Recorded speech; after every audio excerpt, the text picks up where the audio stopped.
Okay. Here's some simple tips and advice for anybody that wants to put one of these front ends in. I know I had a question a while back, and I'm sorry I didn't answer it, from Shut Your Face Garage, asking me if he put one in his 57, would he be happy? And my basic answer to that is, if you ask that question, and this, I don't mean this sarcastic at all, but if you ask that question, then you're not going to be happy. And the reason I say that is that when you put these front ends in the car, the parts that are available to you are very limited and they're generic.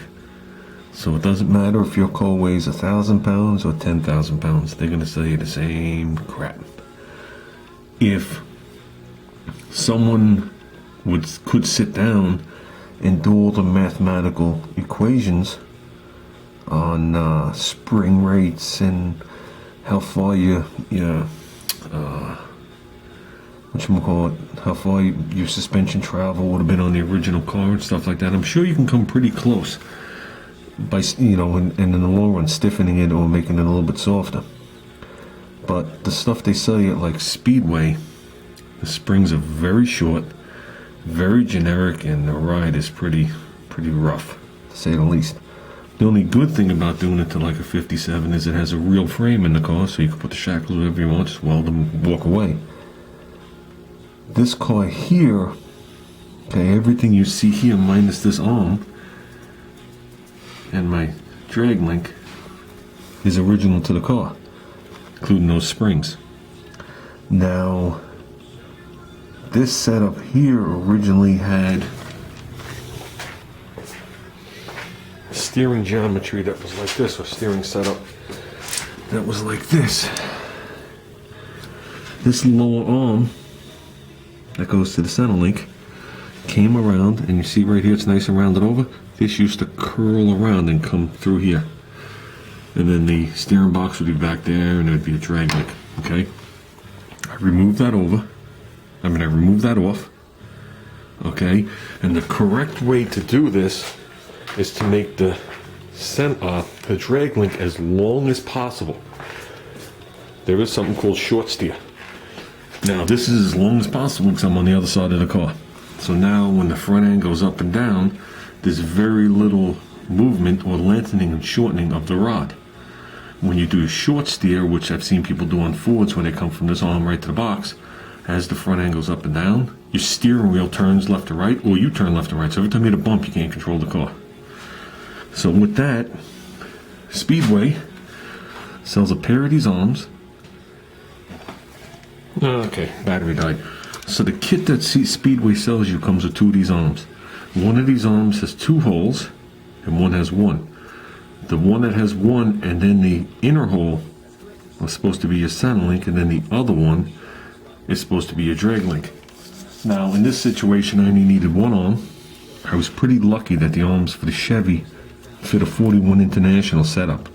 I was pretty blessed with that because I didn't have to make it. But this arm only had one hole. Now, this is where a lot of people go wrong. The length of this arm from the center of this hole to the center of your spindle has to be the same length as your pitman arm. If it isn't, your steering geometry changes. Bad.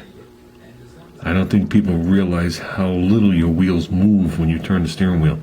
A normal steering box it's not the same ratio. The ratio changes as it goes.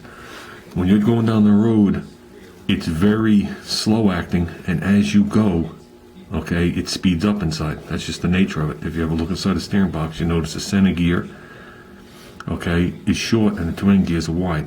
That's the way it's designed. So I had to take the pitman arm on this car and we had to bend it down. Okay, so instead of, we'll use an example of straight, I had to bend it down and out again. Okay, and that was so it would clear everything. When you hooked it up from there to here,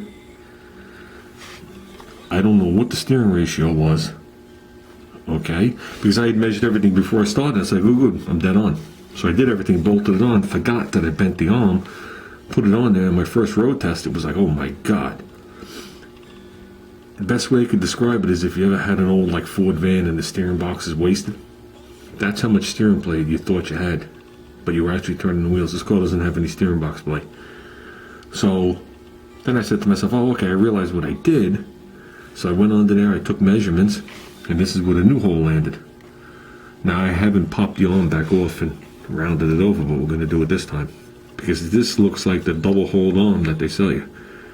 So if you actually want to speed up the ratio, you can come in a little further, but you don't want to go too far, because it will throw off the geometry when you turn with your Atkins.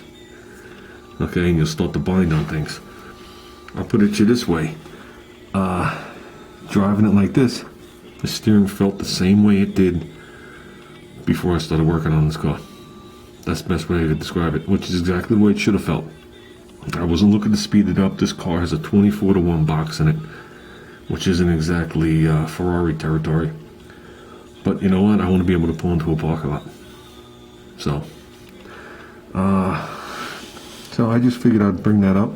I'll go over a lot of things as we take it apart, little tidbits of information that might help.